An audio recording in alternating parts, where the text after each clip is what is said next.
Good afternoon, Hello. everyone, and welcome to Creativity in Working with the Earth, a discussion that is part of the cultural heritage of the Nusantara Creative Process talk series co-organized by Meet the Makers Indonesia and Babaran Segaragunung Culture House. I am Tony from an art gallery in Singapore, and I'll be the host for this afternoon. Before we start our program, I would like to first welcome Ms. Garda Kesing from Indonesian Heritage Society, a partner of the series, to give some welcoming remark. Gerda, please. Creativity in working with the earth. Yeah, this title captivated me at the first sight, and that probably goes for you as well, too. A warm welcome to all of you who are joining today's second round of another engaging Meet the Makers webinar series. This time, the focus is on the cultural heritage of the Nusantara Creative Process. The two speakers today seem to be so different when we look at their art. With Bregas Harimardoyo, we have a ceramist expert, while Tilita Renata's competence is in textile, woven textiles. However, in their work, both combine a long-established traditional manufacturing process with contemporary designs in pattern or rather style. I am an active member of the Indonesian Heritage Society. Our goal is to preserve and spread the knowledge of the rich culture and history of the archipelago. Therefore, I like to rely on scientific evidence. As you know, a few excavated shards can give us clues for an entire epoch. The oldest known fibers ever used by human beings were discovered in a cave in the Caucasus Republic of Georgia. 34,000-year-old flax. Indigo dye was already used in Peru more than 6,000 years ago. Cotton and linen was in fashion 5,000 years ago in Egypt and India. Are these just figures? Something nice to know? No. This is documented history, and this helps our generation to have a look at our presence and will teach the next generation to look at the future. Our ancestors clearly showed creativity in using materials from their natural environment and worked with the earth. Thousands of years, humanity was creative and formed kind of a unity with nature. In modern times, old skills and know-how have been forgotten. Within 1 or 2 generations and even more, a faceless mass and overproduction killed the individual imagination. Organizations like Meet the Makers are a guarantee for the revival and survival of traditional techniques and knowledge. And even more important, many artists and artisans here together from the 21st century are not only creative using material from the earth, as well, again, they get so much involved with the earth. Keywords, we all know: sustainability, environmental friendliness, and protection of our ecosystem. The artisans here today are representatives of a group of people who look very closely at their next habitat and the world in a wider sense. Let us see how creative working with the earth is implemented actively here in Indonesia. Please, over to you, Tony. Thank you. All right. Thank you, Gerda, for that wonderful opening remark. And thank you, everyone, for joining us today in the Cultural Heritage of the Nusantara Creative Process webinar series. As Gerda mentioned, this is the second webinar in the series of 4 webinars organized by Meet the Makers Indonesia and Babaran Segaragunung Culture House. These 2 organizations have worked hand in hand for many years. Meet the Makers Indonesia and Babaran Segaragunung share a commitment to education regarding the important craft as art traditions of the Nusantara region. And we are very thankful for the support of our partner organizations, including Indonesian Heritage Society, APADA, Garland Magazine, the Center for Cultural Heritage Studies of Ciputra University, the Visual Communication and Design of Ciputra University, Tracing Patterns Foundations, an art gallery, and the Research Collective for the Decolonization of Fashion. And as most know, Meet the Makers Indonesia is a collective of artisans, artists, artisan advocates organizing annual exhibitions to share various craft as art traditions in the capital city of Jakarta. Babaran Segaragunung is a non-profit educational organization working in the area of cultural education, particularly in regard to the heritage of creative process. And there will be 4 webinars in this series presenting both artists and artisans who are working in traditional craft mediums or artists who are using traditional craft creative processes to create contemporary art.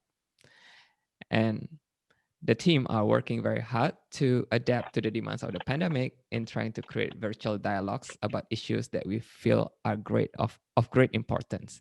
So please enjoy. Just before we go into the discussion, I would like to take this time to introduce our moderator for the webinar, Caroline Rika Winata. Rika Hello. is an artist and a textile designer from Bandung, Indonesia. She graduated in textile design and craft from the Institute Art of Indonesia. Rika has carried out many explorations in technique and symbolism, especially in tie-dye and batik. She has also researched cultural idioms of the respective eras, which she shares through her work about current social phenomenon. Rika has created costumes in art performances of Fitri Setyaningsih, and she has held solo exhibitions and participated in many group exhibitions in Indonesia and abroad. She launched her contemporary fashion collection, Wiru, in 2006 as well. And Rika will provide a little background on the webinar series as well as introduce our speakers and the sessions today. So Rika, I shall hand over the screen to you. Uh, okay. Thank you, Tony. Good afternoon for everybody, and thank you for joining this webinar. First, today we will talk about creativity in working with the earth. So, as we know, we live in our earth, and earth is our life. When we work with the soil, the water, and the trees, we also work with the earth. And of course, we regrow the life and the universe. For the first speaker will be Bregas Hari Mardoyo. Uh, he is the second generation of Pakundan pottery, continuing from his father, Haryadi Mardoyo. He has been immersed in the ceramics process in its entirety since he was a child. He was committed to this exploration in a total way after he finished high school in 2000. Their studio was found in 1987. Pakunden is the name of the region in Semarang where his mother was born and comes from the root word Kundi in the ancient Javanese language, which means a pot or bowl. He has immersed himself in every detail of the process of making ceramics, starting from an introduction to the raw materials through all stages until the marketing. In this learning by doing approach, the main challenge is in developing Accountant the pottery so it is suitable with the market condition without losing its identity. This becomes a stimulation and inspiration to be conscious in working in the world of ceramics. So, Bragas, for the first speaker will be talk for 30 minutes. Bergas. Okay. Okay. Thank you. So in this session, I will talk in English, and Fonny will help me with the slideshow for my presentation. Okay, so let's waste no time. I'm going to start with my presentation, and for everybody in this webinar, thank you for joining this webinar. The theme is a very deep, have a very deep meaning to me, creativity in working with the earth. Next slide.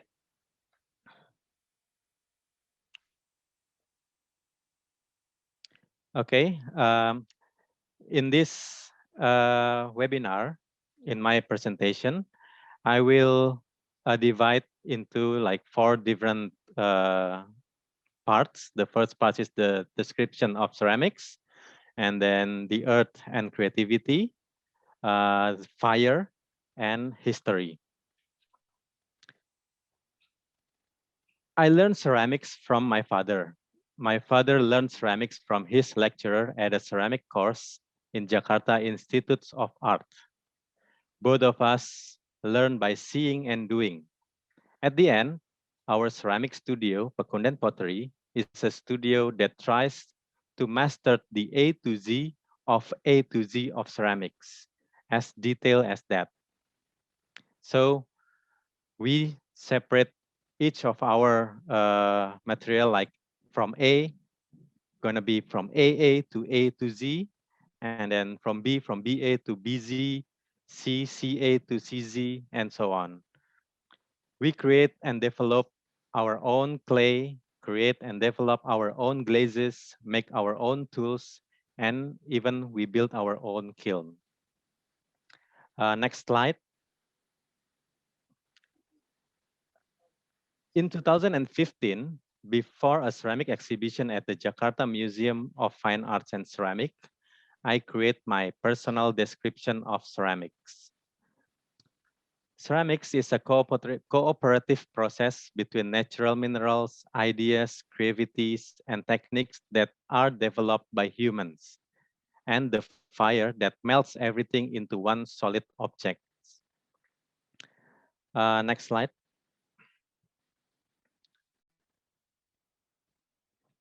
Okay, the earth, the first chapter. The ceramic world are a very close to nature. What the nature gave, what the nature provide us to be processed wisely. I always try to understand as much as possible the minerals that I'm using. Where do they come from? How do they act as minerals? Just like trying to understand our own couple in life. Next slide.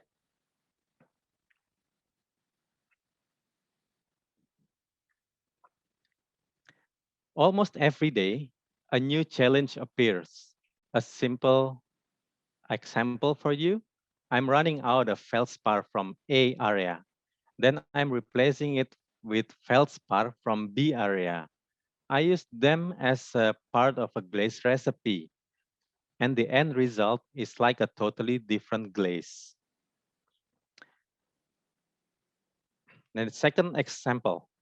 For many years, I've been using Sukabumi clay as my main clay until one day I discovered a bad batch of clay that has too many contaminants that makes the clay becomes dark and bubbly after the final firing. The solution is I learn about what kind of mineral forms the clay from many literatures. And I create my own clay by mixing individual minerals that are from the Sukabumi clay. The result is a much more stable, clean, stronger, and lighter clay. But it shrunk much more than the Sukabumi clay. No problem. I just have to make things bigger on the wet clay state. I personally never considered this as a problem. I consider this as a challenge to get to know more about those minerals. And also it becomes an educating stories for my customers and give them the understanding that each piece will never look the same. This challenge appears on most of the mineral that I use, and the earth teach me to accept what the earth provides us. The earth teach me that each natural process is unpredictable, and how am I going to tolerate and accept it? As you see on the slide, the types of natural minerals that I'm using, like feldspar, kaolin, quartz, ball clay, whiting, dolomite, ferropylite, etc. And then I'm also using metal oxides like iron oxides, titanium oxides, cobalt oxide, and manganese oxide. Next slide. I'm gonna talk to you a little bit about metal oxide. In ceramics, metal oxides determine the color of the final result. For example, cobalt oxide produces blue, copper oxide will produce green, and iron oxide will produce brown to black color.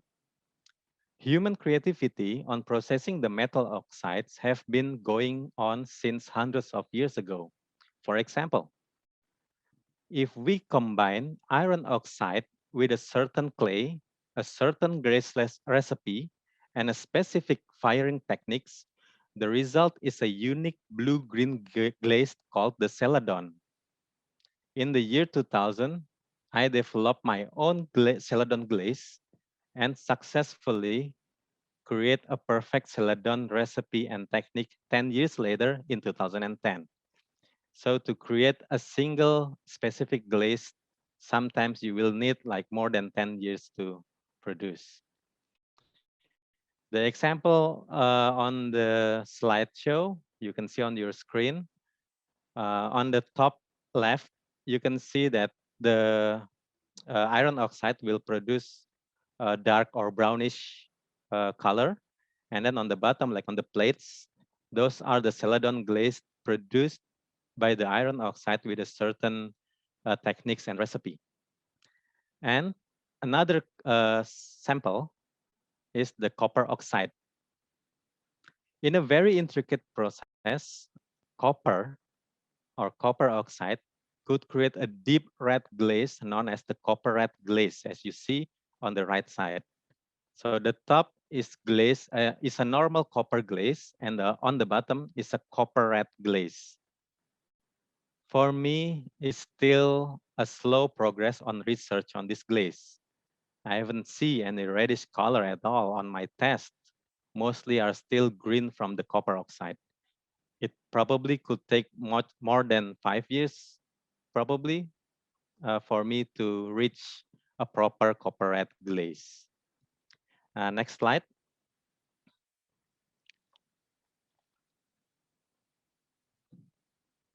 So this is the chapter. The next chapter is about firing or about fire. Next slide.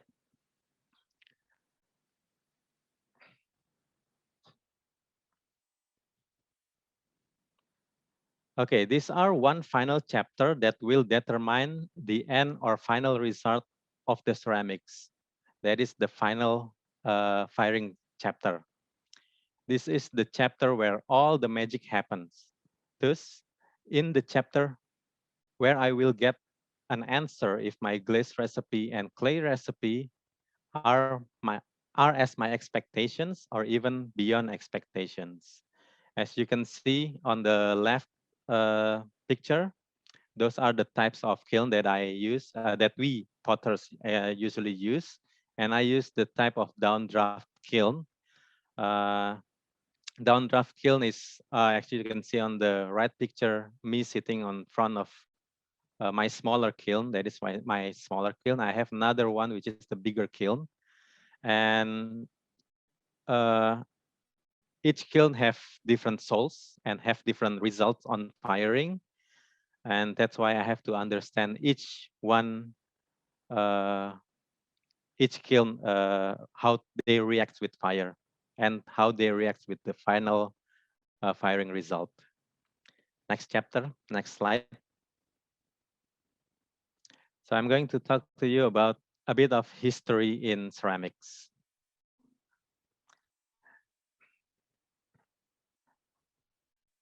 Oh yeah, one more thing about the kiln, sorry. About the kiln, there is one more thing. There is an expression. So every time you open a kiln, there will always a surprise, even if you are a very long ceramicist.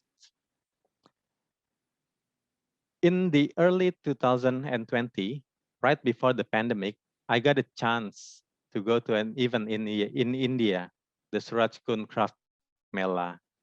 On that event, I met a ceramicist from Himachal Pradesh area, and they told me that they already developed a solar-powered electric kiln supported by solar panel suppliers. They developed their own system. And I thought, wow, this is something special. It is something big. It's not a simple thing, but they did it. So I create my own dream at that time to create my own solar panel, solar powered electric kiln. But it is a new dream for me for the future. I know that someday I will be able to make a kiln, an electric kiln with powered by solar energy. So as in this history chapter, uh, our ancestors have been creatively taught how to make strong ceramics bricks to build a foundation of a civilization. This is an overview of Majapahit city or Majapahit Empire civilization. So most of the buildings, of the base of the buildings are made of ceramic bricks or terracotta bricks, and the roof tiles are also made of ceramic tiles. And then the rest of the buildings are made of wood and other organic materials. Next slide.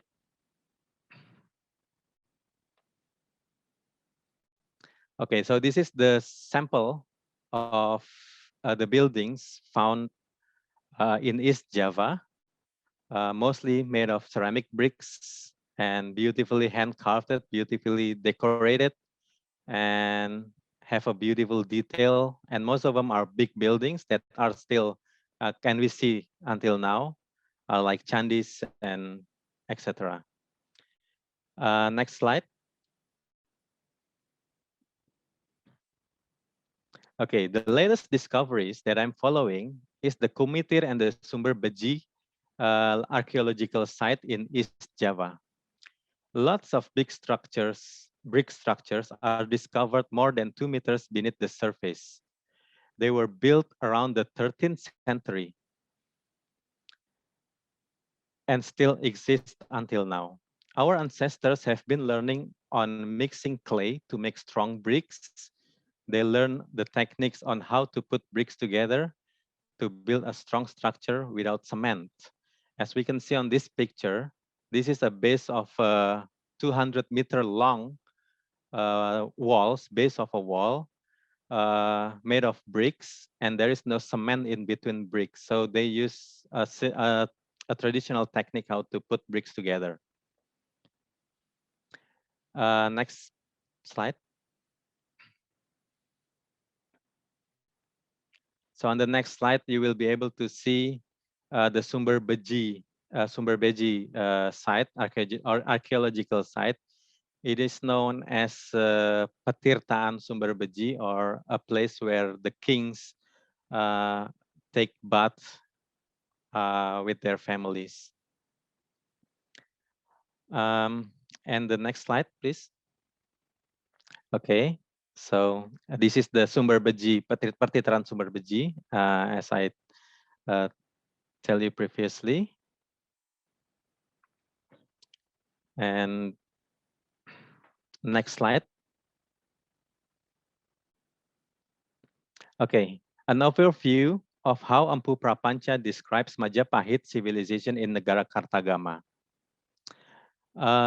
Some sentence on those in Negara Kartagama said about red bricks walls, thick, tall, surrounded the palace. All houses have strong pillars, beautifully carved, colorful. The base are made of red bricks arrangement. Looking back in our history becomes an energy to keep on creatively learn and work with the earth. For me as a ceramicist, I do admire the natural process that happen inside the earth and how the earth present us with minerals as our materials to create a work of art. For me, there is no shortcut. I have to learn and understand these natural minerals and use my creativity and wildest imaginations to create something that have a strong character and a strong cultural value based on our cultural roots.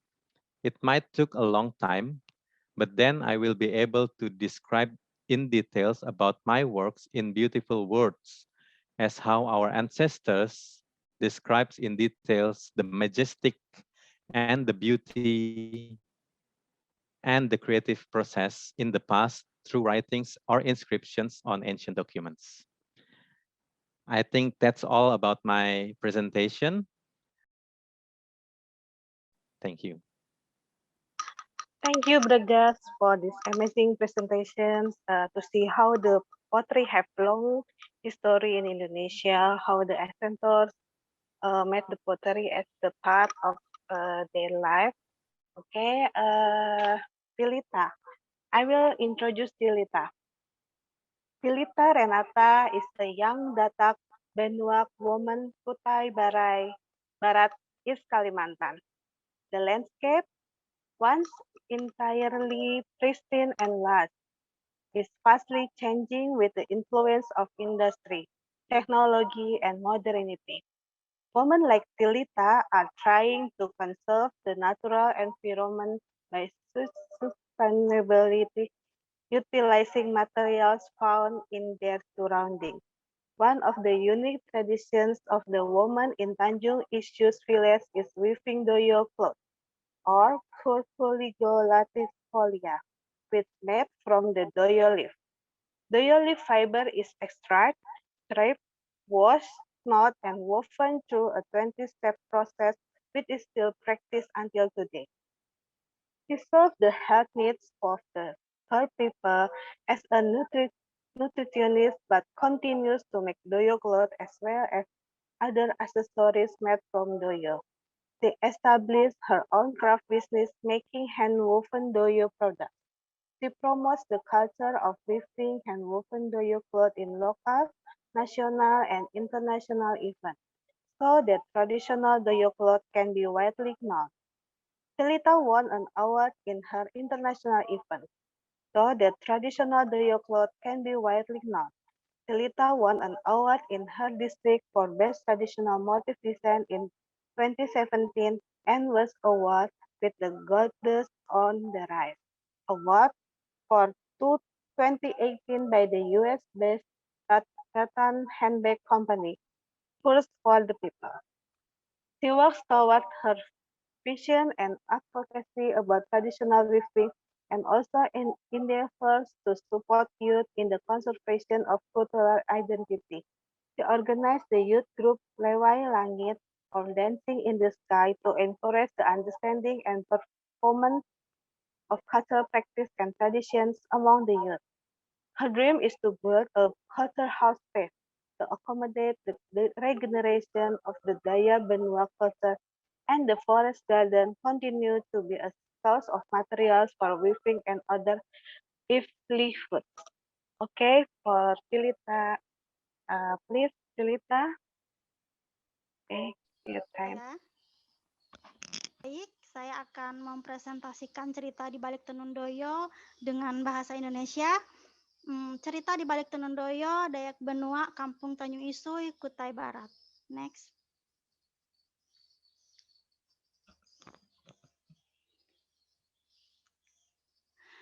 Tenun doyo merupakan jenis tenun ikat berbahan serat daun doyo, Curligolia latifolia. Daun ini merupakan daun sejenis pandan yang berserat kuat dan tumbuh secara liar di pedalaman Kalimantan Timur. Serat daun doyo diolah menjadi kain tenun oleh pengrajin yang tinggal di Tanjung Isui, Kutai Barat, Kalimantan Timur. Next. Tanaman doyo adalah salah satu tanaman yang lestari. Semakin sering dipetik akan semakin subur. Tentunya dengan teknik yang benar tanpa membunuh tanaman. Next. Tanaman doyo tumbuh berdampingan dengan tanaman yang lebih tinggi, tetapi tidak ada di dalam hutan yang lebat. Tidak semua tanaman doyo yang ada di Kalimantan dapat dijadikan tenunan karena ada perbedaan pada serat. Beberapa daun doyo yang berada pada wilayah Kalimantan memiliki serat yang rapuh. Next. Cerita di balik tenun doyo. Wanita Dayak Benua sejak masa itu memang dikenal sebagai pengrajin, banyak hal yang diolah pada masanya. Sebelum adanya tenun doyo dari serat daun doyo, wanita-wanita Dayak menggunakan serat daun nanas untuk ditenun dan kulit kayu untuk dijadikan pakaian. Next. Seiring berjalannya waktu, wanita-wanita Dayak mencoba beberapa serat untuk diambil seratnya dan dijadikan tenunan. Dalam proses pencarian, akhirnya menemukan serat tanaman doyo. Ternyata dapat dijadikan tenunan dan hasilnya lebih bagus, lebih baik daripada serat nanas. Sehingga sampai sekarang serat daun doyo dijadikan bahan untuk menenun. Next. Sisi tak benda. Next. Jadi ada beberapa pantangan yang tidak boleh dilakukan pada saat menenun. Pertama itu tidak boleh makan pada saat menenun. Jika makanan pada saat dalam tenunan, maka tenun tidak akan cepat selesai meski sudah menenun berjam-jam. Maksudnya itu bukan kita makan tapi tidak menenun. Kita makan pada saat menenun, tapi ketika kita menenun maka tenunan itu terasa akan lambat selesai. Next. Pantangan berikutnya itu ada alat tenun yang namanya belira, itu tidak boleh terkena orang lain pada saat kita menenun. Karena dipercaya orang yang terkena belira akan digigit binatang buas. Belira itu adalah alat tenun yang berfungsi untuk merapatkan tenunan. Pantangan berikutnya itu tidak boleh menenun saat senja hari. Next.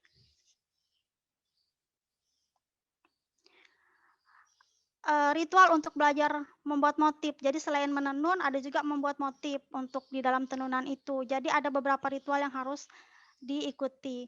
Tidak semua orang dapat membuat motif meskipun sudah belajar. Jadi ada beberapa ritual yang dilakukan agar yang belajar membuat motif itu dapat cepat mahir. Next. Nah, nama ritualnya adalah pekengket penerak mata. Itu dalam bahasa Benuanya. Fungsi ritual ini dilakukan agar lebih cepat memahami atau nanti ketika si pemotif itu dia dapat bisa jelas membaca motif yang mau dituangkan. Setelah itu dilakukan oleh pemotif tua. Jadi pemotif tua yang akan memberikan arahan kepada pemotif yang baru belajar. Bahan maksudnya bahan yang harus dipakai untuk ritual ini adalah tentok, yaitu sejenis mangkok.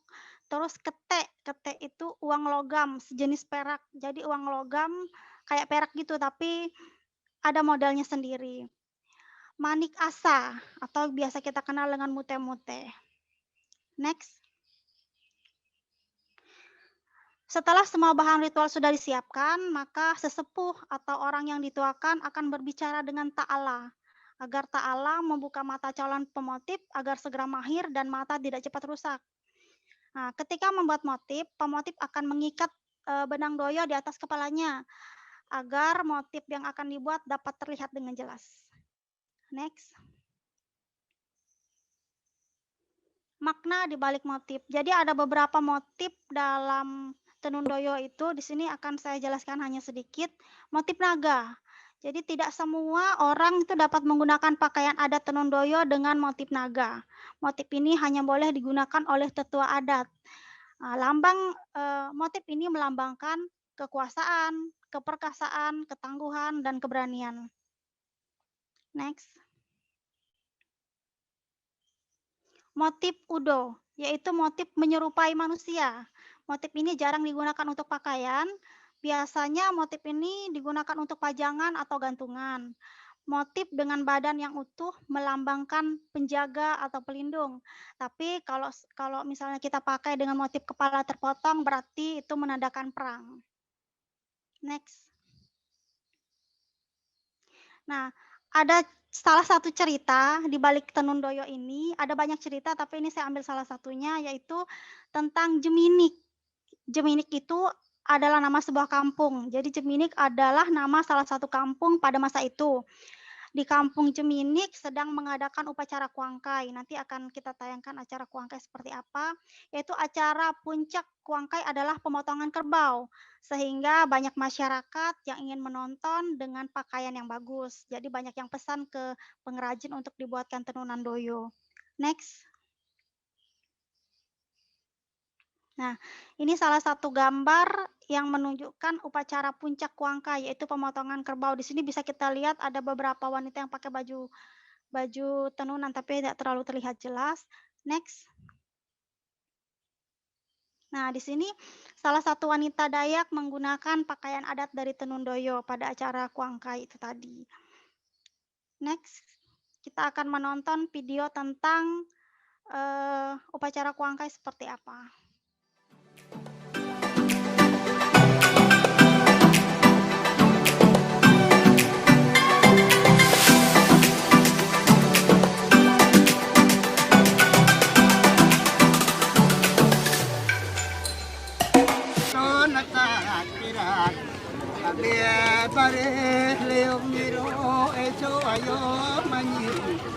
Lalu de konto kira,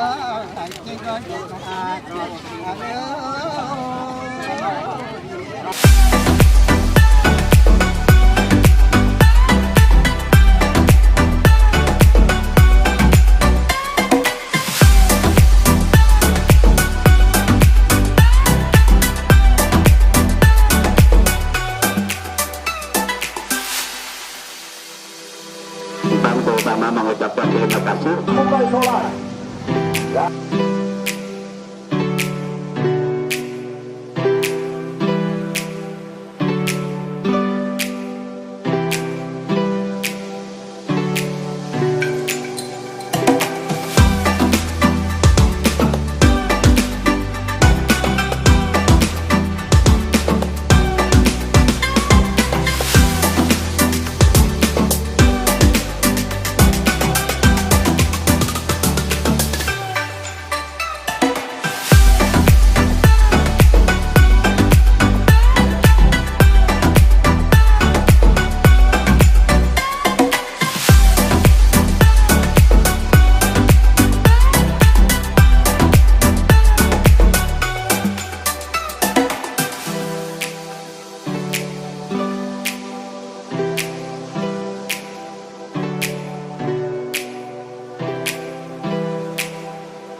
Nah, tadi adalah video upacara Kuangkai.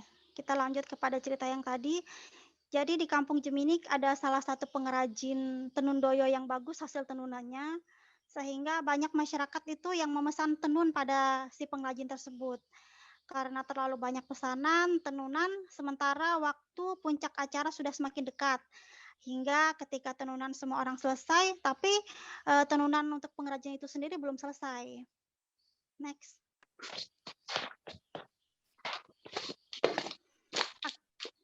Akhirnya karena si pengrajin ini ingin menonton acara pemotongan kerbau, dia tidak sempat menyelesaikan tenunannya. Sehingga tenunannya hanya disusun dengan bambu. Next.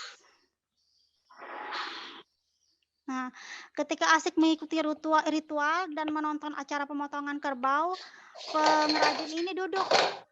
Ketika duduk, bambu yang dipakai untuk menutup ulap doyo atau rok dari tenun doyo tadi patah.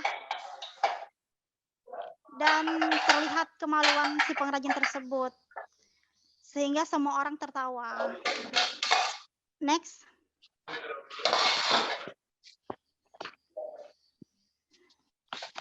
Akhirnya hari tiba-tiba gelap karena orang-orang tertawa tadi. Hari tiba-tiba gelap dan angin kencang. Semua orang berlari. Dan yang menoleh ke belakang berubah menjadi batu.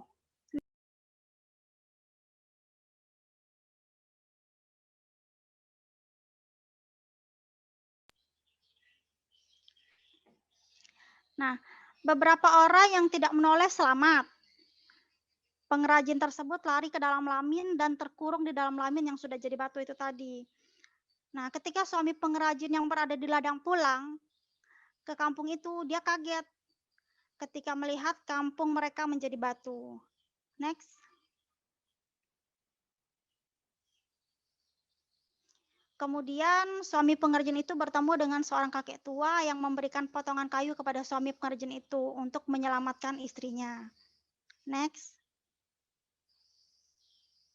Kata orang tua itu, di samping lamin ada keluar tangan yang sudah menjadi batu. Pukul kayu itu 3 kali ke tangan itu, kemudian tarik keluar, maka istrimu akan selamat. Ketika suami tersebut pulang ke lamin dan memukul tangan itu, maka pecahlah batu dan si pengrajin itu pun selamat. Next.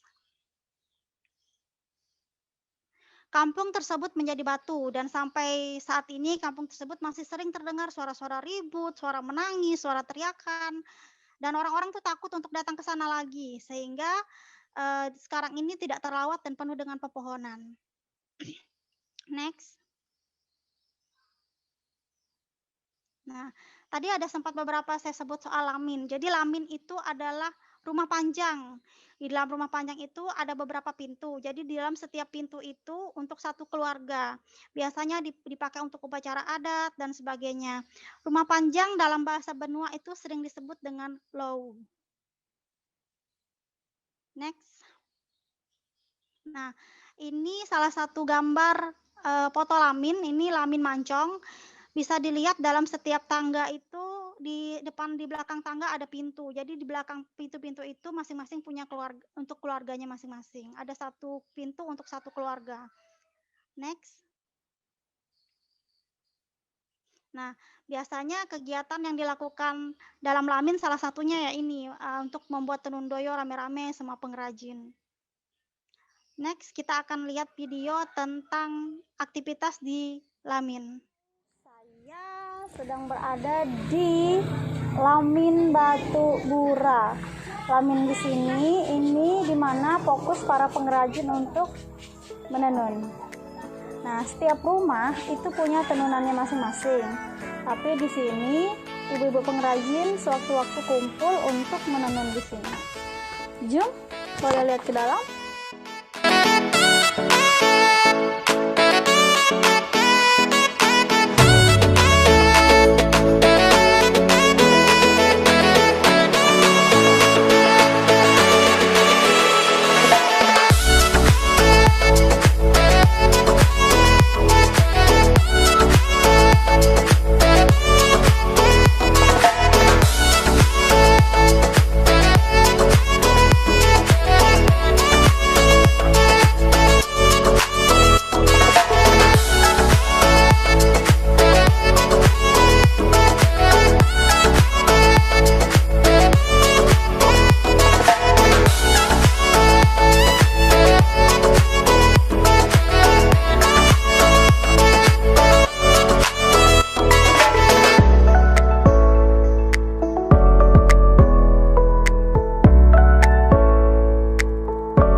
Tadi sudah kita lihat kegiatan apa saja yang ada pada di saat di dalam lamin dan di luar lamin.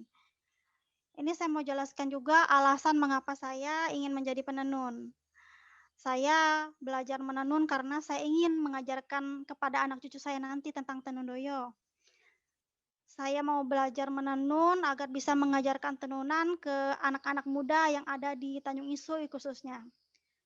Saya mau belajar menenun untuk membuktikan kepada anak-anak muda yang gengsi, yang menganggap ini kuno, bahwa menenun bukanlah hal yang kuno. Next. Saya tidak ingin tenun doyo hanya menjadi kisah pada anak cucu nanti. Saya ingin tenun doyo tetap ada karena menurut saya tenun doyo adalah salah satu identitas sebagai suku Dayak Benua. Terima kasih. Okay, thank you, Bagas. You're welcome. Oh, yep. Okay, thank you, Bagas. Thank you, Tilita. Thank you for this very interesting, very amazing presentation. So now we understand how the process for the ceramic and also how the traditions involved in Tilita's work, how she's doing a very amazing work for sorry, something wrong. Yeah, for what is doing, yeah, for Dayak culture. Now, okay. Now I want to ask every finalist, every speaker to say something for the audience. From Pilita, mungkin bisa bicara 1-2 patah kata yang akan menutup presentasi kita pada hari ini. Kalau saya terima kasih banyak sudah dipercayakan ikut di sini untuk menceritakan tentang budaya saya. Ini juga salah satu bantuan dari teman-teman semua untuk bantu saya mempromosikan tenun saya, tenun doya Dayak Benua kami. Salah satu bantuan juga untuk bantu kami mempromosikan budaya kami dan memperkenalkan budaya kami. Terima kasih untuk semuanya. Oke, Mas Bagas, can you mungkin give your last statement to everyone? Okay. So thank you everyone for having me on this webinar, and thank you for joining this webinar. And here you can see that each craft as art needs a lot of process on making one, and it's time for us to understand the difficulties of making each craft as art products, and to understand each details of the process. So yeah, thank you for joining the webinars. Okay, thank you. So this is thank you to all the participants, and also thank you for Pas Esperanza, to Osak West, Kandika from Thailand, and Elaine Chen for the questions. And thank you also for all the panelists, all the participants. So this is the creating with the earth is something. Thank you for for join the webinar creating with the earth. Thank you, Tony. Right. Thank you, Rika, as well as Tilita and Bergas for the interesting discussion today. And before we close off, I would like to invite back Ms. Gerda Kasing to give a closing remark. Yeah, what an amazing session again, isn't it?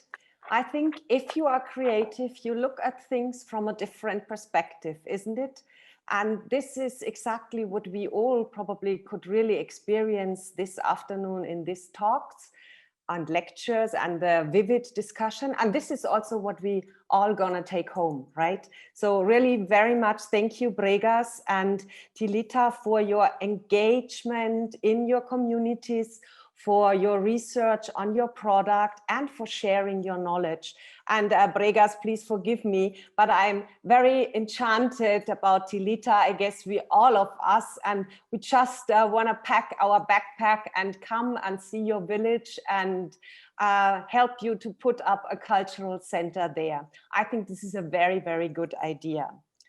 Well, on the other hand, the most basic definition of creativity is probably to make something that has not been made before.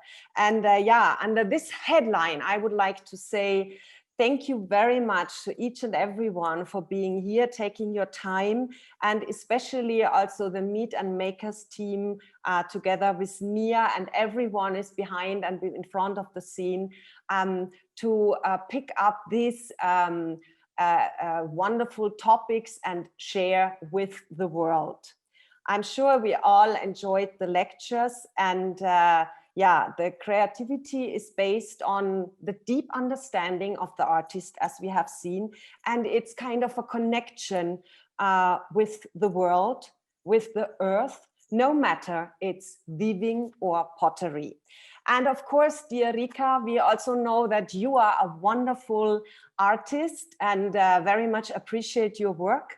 And we all very much appreciate this afternoon your moderation, your wonderful questions, and just bringing and keeping us together here. In this sense, and somewhere I read the other day, happiness is a requirement of creative thinking. So in this sense, let us all stay happy and healthy. Thank you. Thank you. All right. Thank you, Gerda, for the closing remarks. And indeed, you sounded out all our thoughts in the wonderful things that we learned today. And yes, happiness is key for creativity. And yes, as we have mentioned, this is a series of talks.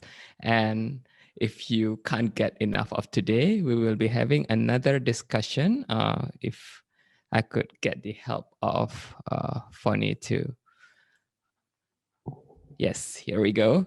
So the next talk on the topic of the ecology of place, the role of identity, is happening next month on the 20th of May with Pang Warman, Miko Jatmiko, Lisa Buzitsky, Aleta Baun, with Michael Nathaniel Kurniawan as the moderator.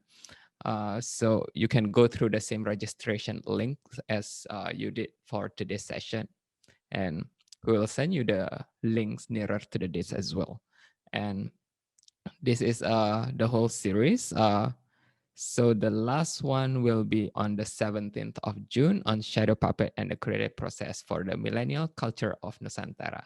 So yes, so those are like the final two topics in the series as well. And before I let you go, I would like to invite all of you to turn on the camera, and if we could get a photograph of everyone as a memento, as we cannot be in the same space today. So this is the best that we can get. So